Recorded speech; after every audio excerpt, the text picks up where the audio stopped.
네, 안녕하세요. 서울 뿌리 깊은 치과의 조영진 원장입니다. Greetings, this is Dr. Cho Young-jin of Seoul Deep Rooted Dental Clinic.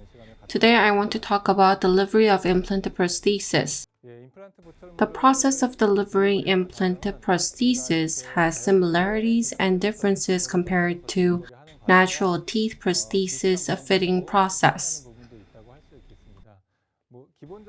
While the fundamental procedure remains similar, utilizing abutment and connecting it with a screw distinguishes it.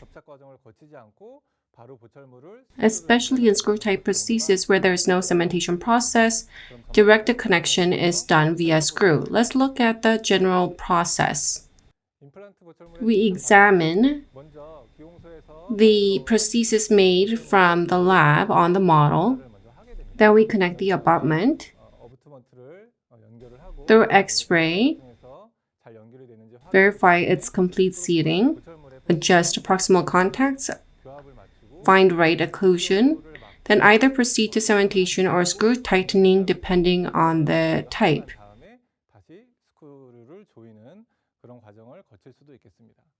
The process varies slightly among cement, screw, and ER type. Depending on the type, some steps may be added or removed. Let's take a look at the overall process. When the prosthesis is delivered to the clinic, we align it with the abutment on the master cast to inspect the contact dimensions and tightness to ensure that they align with our intentions.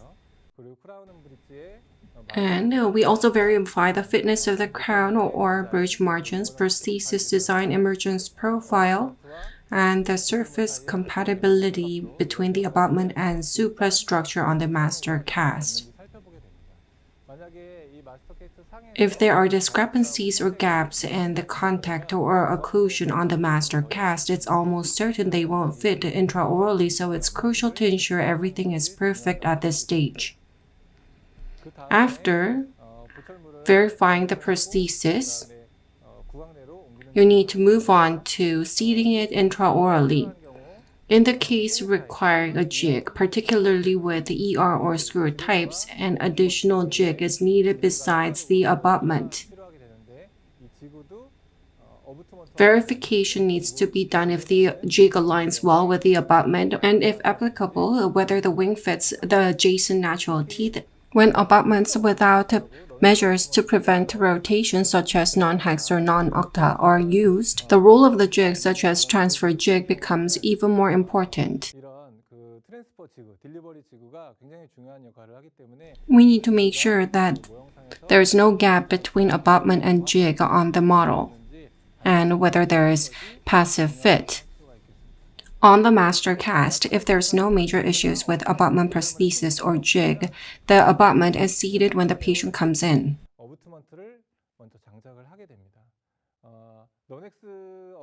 Non-hex abutment is utilized for cementation type or ER type. In that case, delivery jig is used to seat the abutment intraorally. The prosthesis needs to go on top, so we need to make sure whether there's issue with the insertion path. Also, inspection is done to check whether there is proper space for prosthetic material and proximal area. Inspection is done with the abutment in using a delivery jig. Once the abutment is seated, as was on the model, we check whether there's passive fit between the jig and the abutment. After that, X-ray is taken to check whether the abutment has been seated properly on the implant. This inspection needs to be done. Periapical X-ray is taken to check whether there's gap in the junction between the abutment and implant. In the case of external type, we can easily identify whether there's gap.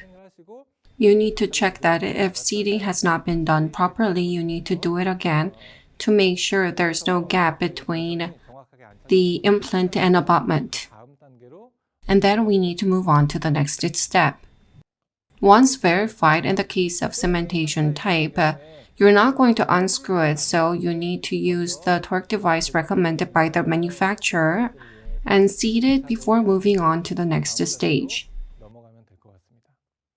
With the abutment on, except for screw type, for ER type or cementation type, the superstructure is cemented just like as cementing on the natural tooth. Proximal contact is checked, followed by margin adaptation and occlusal adjustment.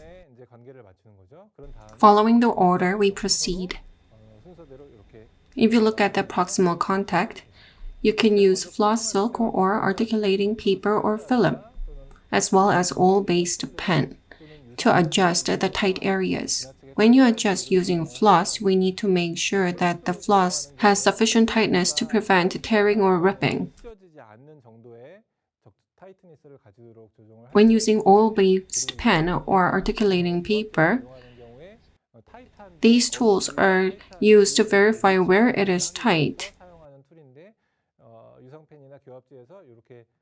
So around the area where the marking is gone, while maintaining the crown contour, these areas are adjusted. We use various tools, but we cannot find the right contact with one particular tool. So we need to continue to communicate with the patient whether the patient feels tightness or not. We need to utilize the various tools to find the right fitness together with the patient.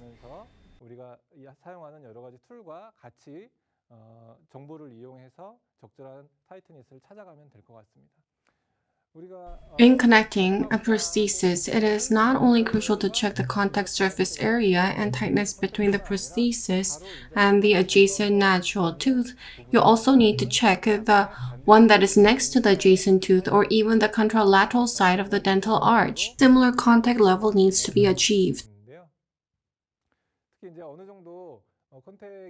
Even after you believe you achieve the right contact, it's essential to evaluate the tightness and position not just by using the floss to check the strength, but also you pull it upwards or sideways. By doing this, you'll be able to get an idea where the contact area is in terms of horizontal and vertical dimension and the size of it. When you deliver implant prosthesis, you not only need to think about the contact relation with a natural tooth, but you also need to consider the contact of the tooth that is 1 or 2 teeth away. In between number 3 or 4 or 4 or 5, we need to look at how the contact used to be and how it changes after prostheses are delivered. We not only need to focus on the contact in this area, but also consider this area and the contralateral side. Contact tightness between natural teeth and between natural teeth and implanted prosthesis needs to be compared, and it needs to be similar for the patient to feel comfort. Once you have found the right contact, we need to look at the internal fitness. Just like doing natural teeth prosthesis, you can use a fit checker spray on the inner surface and get the premature contact information and adjust the internal fit accordingly. Unlike treating natural teeth with implants, the focus is on adjusting the fit between abutment and suprastructure. In the case of natural teeth, you look at internal fitness, and if there is premature contact, you remove the inner surface of the prosthesis, but in the case of implanted prosthesis, the abutment is prepped instead. Once internal fit is checked, then you move on to occlusal adjustment. Before moving on to occlusal adjustment, before seating prosthesis, you need to check the natural dentition. You need to check the existing occlusion first. Before delivering implanted prosthesis, you need to thoroughly inspect the existing occlusion, and you need to make the occlusion similar to that. You can use articulating paper, acufilm, 2 shim stock, or indicator wax to do this. Just like contact, you look at adjacent teeth or natural teeth on the contralateral side or fixed prosthesis there. You check various occlusal relations using different tools so that existing occlusion and the occlusion after implant prosthesis delivery are similar. We use Acufilm 2 most frequently. There is the red side and black side. The red side is great for registering occlusal contacts. When we use this, we not only look at the markings on the prosthesis or natural teeth. The marking is not 100% accurate. You check primarily using the markings, and then you use tweezer to pull it, and you feel the resistance. You use that for occlusal adjustments. After that, you can use a shim-stock articulating paper, which is thinner, to check resistance. Tweezer can be used here. Once the occlusal adjustment has been done somewhat, you can use it on the implanted prosthesis, and you need to check the level of resistance there and compare it with the resistance you feel with adjacent teeth. The level of resistance needs to be similar. We also need to look at not just the markings on the teeth or prosthesis. When you use a shim-stock articulating paper or Acufilm, you need to look at the level of resistance and whether there are any holes. Just by looking at the color, the articulating paper, it's difficult to determine whether the occlusion is right or wrong. Just because there are marks here and not here, you cannot depend on that entirely. It's very difficult to make that decision just relying on articulating paper markings 100%, so we need to look at occlusal indicator wax and patient perception. We also need to look at the tapping sound when the patient bites down using the posterior teeth. Also, you need to utilize the sense you get when you put your finger on the buccal side of the natural teeth or prosthesis. We need to look at all these factors to get an overall picture. We need to utilize all these information to make the right assessment. Then we'll be able to fabricate the prosthesis that has similar occlusal patterns as adjacent natural teeth. After occlusal adjustment, bonding and screw hole filling remains. The screw hole filling should be done following the manufacturer's instructions. And this should be done after tightening procedure. Gutta-percha, temporary resin, cotton, Teflon tape, one seal can be used. And on top, light GI amalgam composite resin can be used. Two types of paste, as shown, are used to fill the screw hole. As for cementation type, you use temporary resin, Teflon tape, or one seal to fill the hole, and on top you use a more permanent material and then proceed with cementation process. In the case of ER type, you put the cotton material inside the screw hole, and using permanent cement, you cement it, and afterwards it's removed to remove excess cement.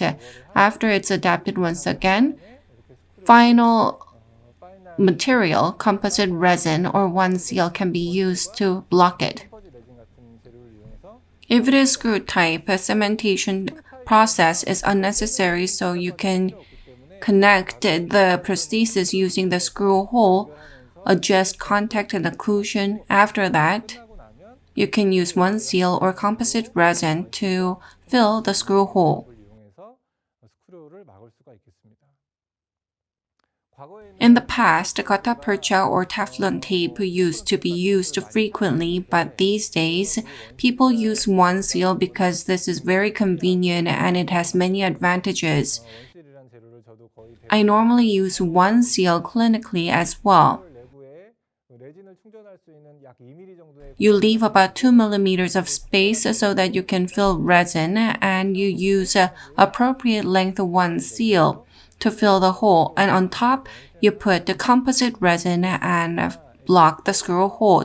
There are different one seal products available for TSSS and US, and they come in different diameters and colors. It is marked every 1 millimeter, so after you assess the depths with probe, you cut the relevant length minus 2 millimeters. It can be used very easily. Even if you have to remove it from the screw hole, compared with cotton, there's no foul odor or foreign debris, so you can use it very easily clinically.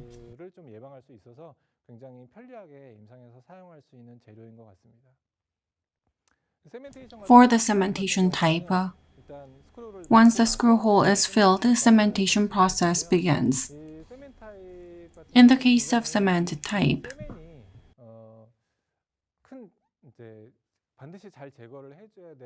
we need to ensure that there's no excess cement. During the cement bonding process, we need to make sure that excess cement is removed. The amount of the cement used is very important as well. There can be many methods available to remove excess cement. In the case of type, cement is used, however, the permanent adhesive is used extraorally, and excess cement is removed before adapting it intraorally, so it's more favorable in terms of removing excess cement. During the cementation process, to protect the screw, cotton can be used. After that, the final cement can be used to complete the cementation process. I've talked about the importance of removing excess cement in cementation type. If you look at the different methodologies, to give you an example, you can just put the cement in the marginal area or on the occlusal contact surface so that there is no overflow of excess cement. When you use stock abutment, after applying cement, you can do try-in and abutment analog so that the excess cement can come out. After that, using the cement that's remaining, you can do intraoral adhesion. Then you'll be able to minimize that excess cement. In most cases, when you use custom abutment or stock abutment, you can adjust the occlusal surface or margin. Milling is utilized here, but in that case, abutment analog cannot be used. This is a method introduced in literature. Inside the prosthesis, you can add Teflon tape and then use silicone or bite material and make abutment analog on the spot. After that, you add cement and put it on the abutment analog as said before and allow the excess cement to come out. With the remaining cement, you can use it for adhesion.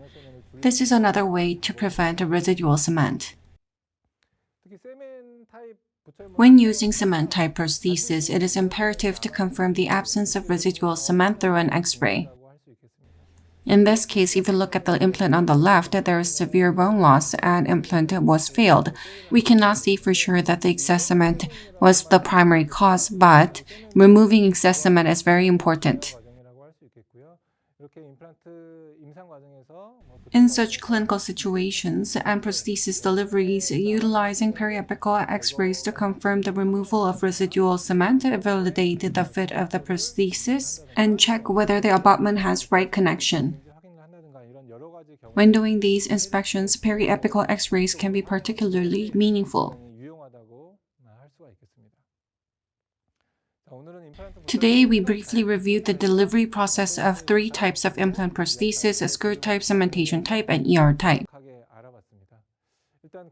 While similar steps and processes are involved for natural teeth and implant restorations, like adjusting occlusion and cementation, specific procedures, like the mounting of the abutment and the necessity for periapical X-rays in certain cases, mark notable differences. As for screw-type prosthesis, the delivery process is somewhat different from that of natural teeth. It does not utilize the cement. The margin and fit are ensured by the screw. Therefore, you need to practice and train yourself as to how to deliver screw-type prosthesis. The process of connecting abutment is different from that of natural teeth, so you need to use X-ray and check whether the fit is correct between implant and abutment. You need to check the connection. Also, I've emphasized over and over about the importance of removing excess cement, so we need to pay a lot of attention to this process. Today, we have looked at the overall process of implant prosthesis delivery. I hope to elaborate more on these 3 types of prosthesis delivery methods in the offline course. I look forward to your interest and participation. Thank you for your attention. 그럼 오늘 강의는 마치겠습니다. 감사합니다.